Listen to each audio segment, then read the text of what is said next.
Good morning. Getting ready for exam 5A. It's just on the last four little lessons we did last week, but I want to give you this opportunity to refresh your skills. I don't really care for giving exams on Mondays, but here we go. Some of the first lesson, Unit 5 lesson was on our coordinate plane, 4 quadrants, and it's counterclockwise, quadrant 1, 2, 3, and 4, and points can land on any of theirs. And remember that every direction starts from the origin, which is where the x and the y-axis meet, and that's the point 0, 0. And all of the coordinates are giving you a direction, either right or left, a horizontal direction from the origin, and then from that first move you're either going to go north or south or up or down on the graph, and that is given by the y coordinate, which is our vertical move. So when it says write the coordinates of the point shown below, you can, it's coordinates are grouped with parentheses, and you start at 0, 0, and you go. Now notice the numbering of each axis here. They don't always go by ones. So here we go. This looks like it's being counted by tens. So we go 10, 20, 30, 40, 50, 60, 70 moves to the right of 0, and there is no horizontal move. So in this case, the coordinates would be 70, 0. Here's another example. Write the coordinates of the point below. Okay, now notice the numbering. Each axis is numbered a little differently. It's not always numbered by ones, and that's totally fine. You can totally do that when you're picking your scale for your x and y axes.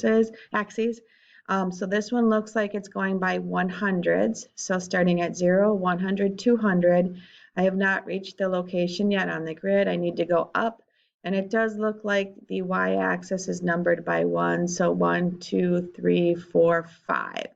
So the coordinates for this point are 200 to the right and 5 up from that location. Let's see if we have another example. Click on the coordinates -7, -2. Oops, sorry about that. Starting at the origin, negative is a movement in the opposite direction. So I go 2, 4, 6. Here's -7, and then -2 is a movement down. Here is where the coordinate -7, -2 would be plotted. So I think you just click on that and get more math. Check the drop down menu right above the key template or right above your answer key.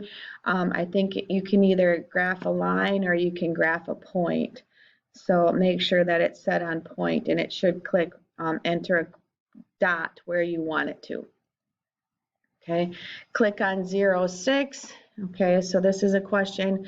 There are, starting at the point of origin, I go 0 spaces in any direction, but I go up 6 from that point of origin. So it is possible to plot a point on the x or y axis. Another example, write the point's coordinates. Here we go.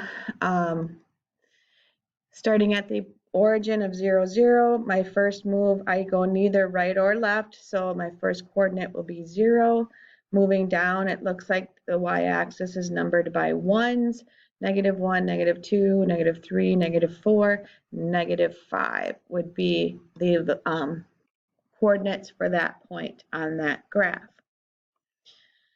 Okay, right now, if you'd like to take a break from this video and head over to get more math and answer any graphing questions, that way you can review and practice for the test going between these two tabs on your computer. Fill in the table for the following equation. Okay, so they give you neither x or y axis, so you get to pick any integer, positive or negative, or you can pick a fraction, a mixed number if you want. I like working with whole numbers, it's just that easy. But please note that the rule or the function for this table is above here, y equals -x plus 3. So math people usually just like you to start with 0, but you can pick any number for x. But if you choose X and you type in 0 here, then you put that value in opposite of the number you picked or the integer you picked plus 3. The opposite of 0 is 0 plus 3. The y output value for this function, this equation, this rule. This equation carries all types of hats when naming it, is positive 3. Now, other times you might see an answer, they just kind of like go up, or in positive, you could put positive 1 or you could put negative 1. And for the sake of this example, let's say you choose a negative value for X. So, but the function is, or the rule is, the opposite of the number you picked plus 3. Okay, so now the opposite of negative 1 is positive 1 plus 3 is, the answer should be 4. Okay, the opposite of the integer you picked. So be careful with this negative sign or this opposite sign in front of the variable. If you choose a negative integer here, that makes it a positive. So 2 wrongs make it right, whatever you want to think of it.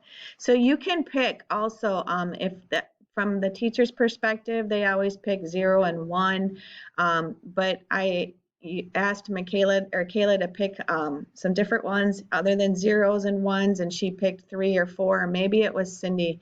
And it does, as long as you complete the function or the rule correctly, it will give you credit for any integer that you choose. So here's a couple more questions on the exam. There's 1 or 2 questions like this on the exam. So I'm just going to fill in my answers, and you can check back for examples. I picked a positive 2 and a negative 2 to put into this function, and then you can see the work. The row in this greenish blue color ink, the rule is y equals -4 times x minus 5. And if I put in 2, I have -4 times a positive 2 is -8 minus 5. And remember from our integer work, subtraction is the same as adding the opposite. So that's why this example is here, -8 plus -5. These two sentences are easy, expressions are the same, which results into a -13. And I picked a negative integer to try to test it out, see if my solving equation skills are still fresh. I put in -2, so you can see -4, and I put the x integer that I chose in parentheses so I know that I don't get this negative sign confused with the subtraction sign. That's why I put parentheses around the integers in my work. -4 times -2 minus 5. -4 times -2 is +8 minus 5. 8 minus 5 equals 3 for an output value. A third and final example for using the rule and picking your own x values and substituting them into the function for a final output value for your y coordinate. So in this one, the rule or the function is y equals 2x minus 3.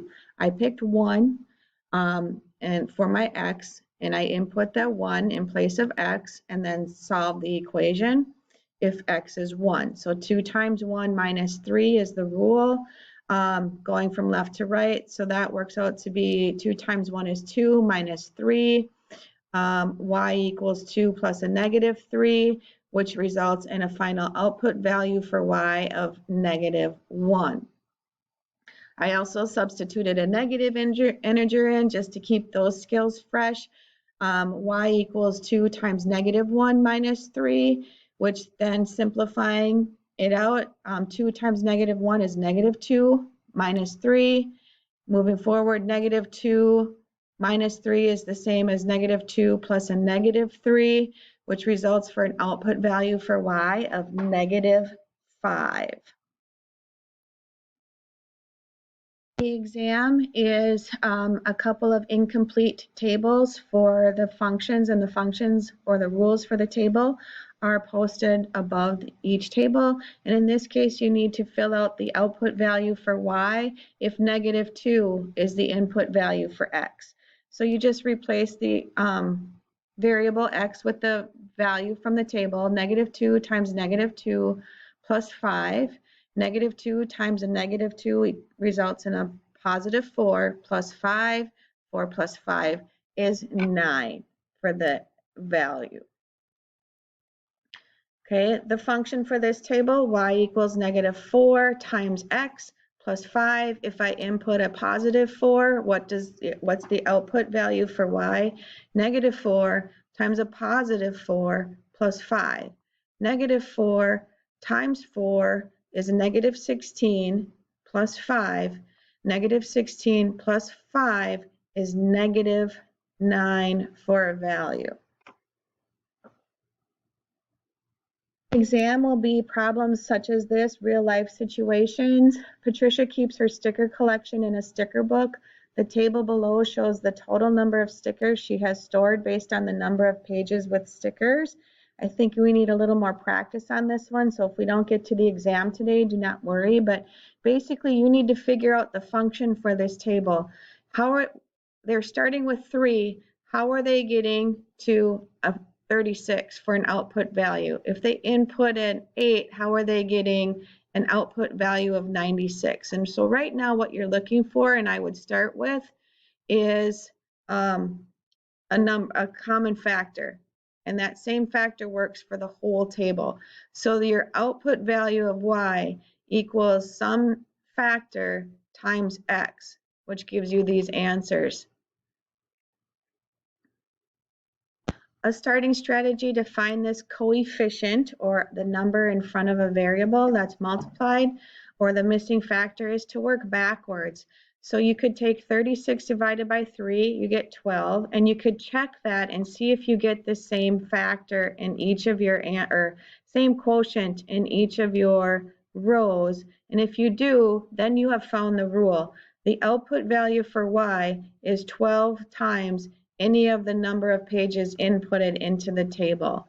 So now to answer this question, how many total stickers will be stored in the book if it has 17 pages? So you'd grab your calculator, 17 pages times 12 results in, I can't do that in my head, so I'll do it really quick here. It equals 204, so then this is a multiple choice and hopefully it showed up, so there it is.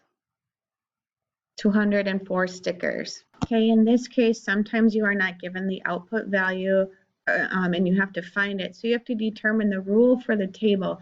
Typically, the first computation in any rule or function is a multiplication step, and maybe you add or subtract something second. So to figure out what that factor is, you can work your table backwards by dividing. In this case, 8 divided by 4 is 2, 14 divided by 7 is 2, 16 divided by 8 is 2, and we get our exact input values. So the rule for this table must be taking the number of weeks and multiplying it by 2 to get the number of flowers. And so once I figured out the rule that the output value is equal to 2 times the number of weeks, 13 times 2 is 26 number of flowers. Given the information in the question itself, find the missing value of x in the arithmetic sequence below. Arithmetic indicates that the same number has been added to each of the previous terms to get the current term in this sequence. In this case, the number being added was +4, so I took 19 and I minus 4 to get the first number in that sequence of 15. Here in the arithmetic sequence, the number being added over to each term is 5. So 10 minus 5 gives me the first term of 5.